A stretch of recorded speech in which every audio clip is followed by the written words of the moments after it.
Hello folks, Roger Daniel here for the Magnificent World of Toys.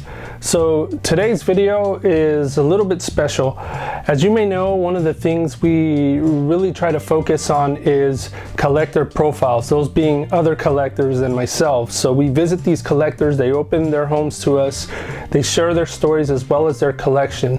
Needless to say, profiling these collectors, I've learned a lot, but not only that, my collecting habits have changed. They've all sort of influenced me as it relates to what I collect in one way or the other. So without further ado, here's the toys that amaze me. For starters, we go to I&S Collectibles, where we visited shop owner Israel, who is also a collector. Lots of cool things in his shop as well as his collection, but the best had to be this pristine Mazinger Z from Shogun Warriors, which he considered his grail piece.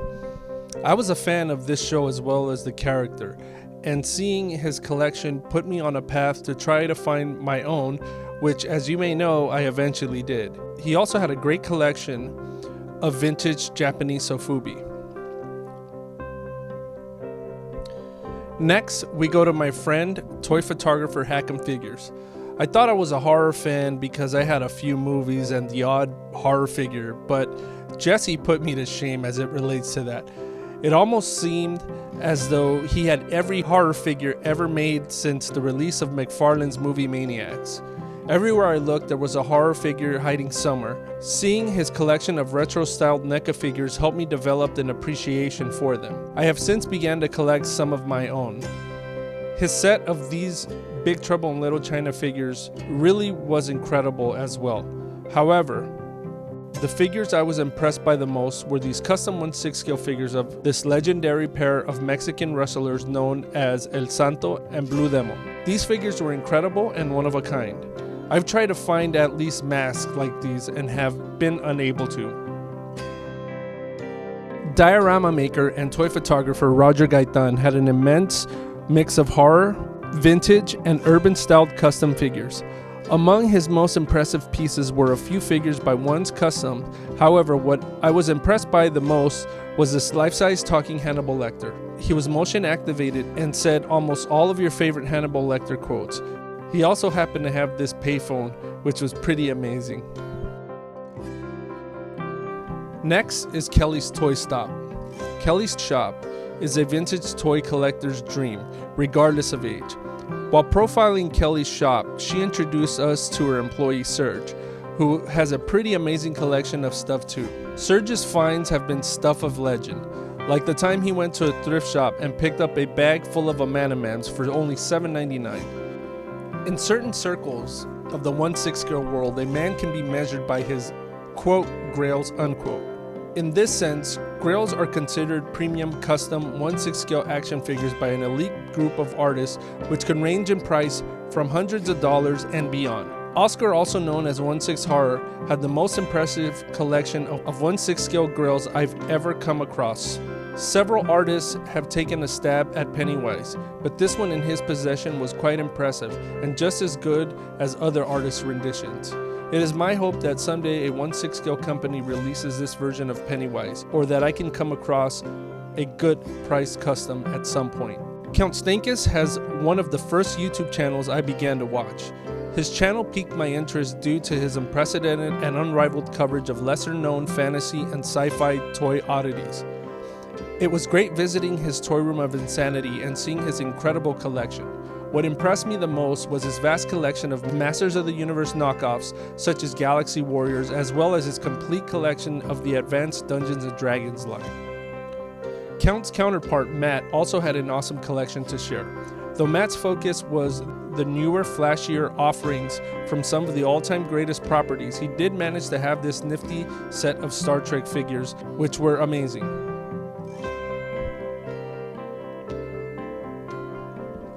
Seasoned artist and sculptor Gabriel Garcia invited us to his home to produce an artist profile, boasting a collection of statues and model kits, which unfortunately we weren't able to capture. However, we did manage to capture this Gentle Giant Studios fawn bust that he sculpted, which was autographed by none other than the master himself, Guillermo del Toro. I really don't know where to begin as it relates to Isaac Ramos, aside from the fact that he introduced me to the world of soft vinyl as well as Henshin Cyborg and the likes. Among the things that impressed me the most was his collection of toy and art books, as that is something I love to collect as well. His soft vinyl collection was amazing, but what blew me away the most was once again his Henshin Cyborg figures. As of now, I only have one. It's my hope to pick up at least a few more of these in the future.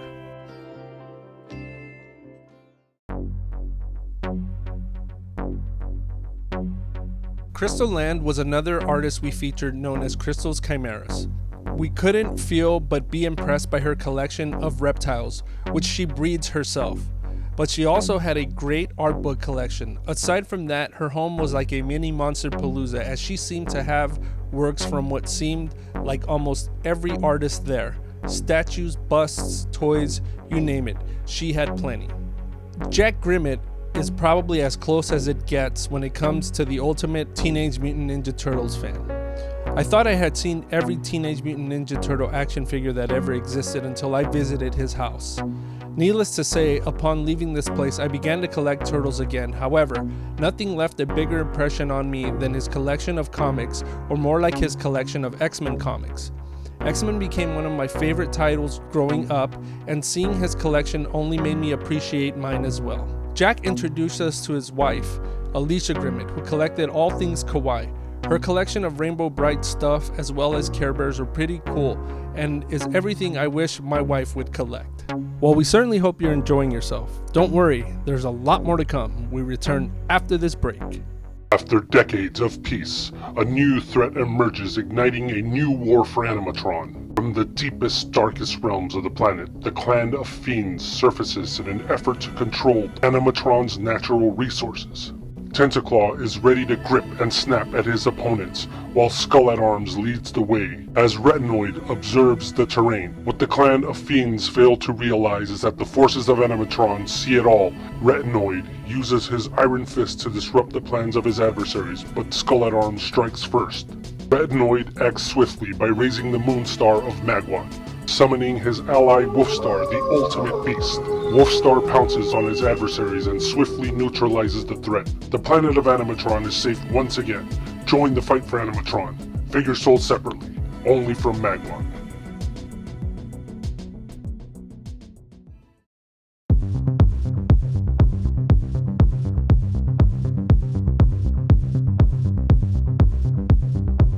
Just when I thought I had seen the biggest collection of soft vinyl I'd ever see, we visited Isaac Ramos' friend, Carl Clear with Guts. Isaac had mentioned Carl had recently built custom shelves to show his collection, but soon we realized it didn't even seem like half of his collection.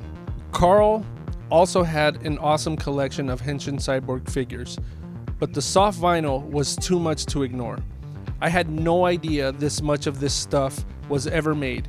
Although almost every piece caught my attention, there were several notable standouts. Hopefully I'll be able to nab some of these at the next Decon. Acclaimed artist Mark Nagata held an exhibit hosted at the Japanese American National Museum, where he displayed some of his works as well as his epic vintage Japanese toy collection. I had seen toys of some of the more common characters, but Mark's collection blew my mind, and it also introduced me to Lion Maru, whose merchandise I am now in search of. Seeing Mark's collection makes me want to build on my kaiju collection as well. Aside from being an incredible artist, Miss Monster Melita Curfew was a collector of many things, primarily action figures.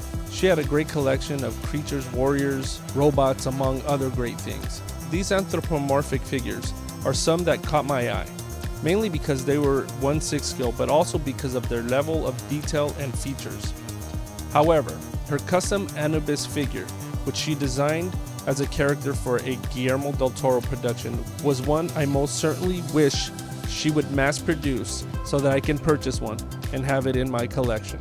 There is a significantly high demand for Todd Action's urban flared horror and pop culture icons. But one thing I really dug about his work and collection was his dioramas and his incredible skill and creativity to bring out the absolute best from the simplest and most mundane of figures. I gave up on Marvel Legends long ago, but this amazing diorama put me right back into the hunt for a Marvel Legends Omega Red. When I met Scott Holmes and when we decided to film his collective profile, he brought some of his stuff to my place. Most notably, his killer collection of Puppet Master figures, which he used that day to make an awesome stop-motion film here in my living room. This renewed my interest in the franchise, and I developed an appreciation for the toys as well. If I ever spot a set out in the wild for a good price, I just may have to pick it up. Mike at Toy Depot has had some pretty amazing pieces come through his shop. Many times, it's out as soon as it comes in. Aside from the Thundercats and wrestling rarities, the coolest piece I've ever seen in his shop has been this Karate Kid playset and figures from the 80s. It's a set I've wanted my whole life, and the only place I've ever seen it in person.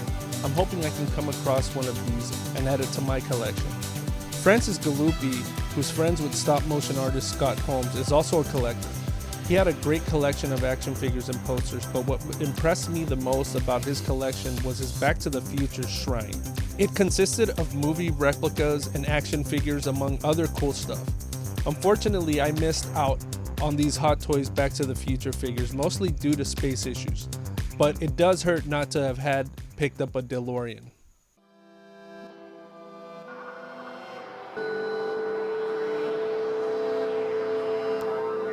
Saul Hurtado had what seemed to be the perfect marriage between Disney and horror collectibles. Also, Saul's home decor was inspired by Guillermo del Toro's legendary Bleak House, which I recommend you all look up if you haven't so already. I never paid much mind to the classic Universal monsters from Sideshow Collectibles until coming across his collection. I had been on the lookout for a few, but that has now changed after coming across his collection. I'm ashamed to admit I didn't even know some of these figures existed. As of now, I'm on the lookout for some of these. And that's all thanks to Saul Hurtado's incredible 1/6 scale collection. Mask maker Mark Enright had some amazing masks strewn about his workspace. But I could not help but admire his incredible portrait based on the vintage Chewbacca action figure that he was currently working on for a mask.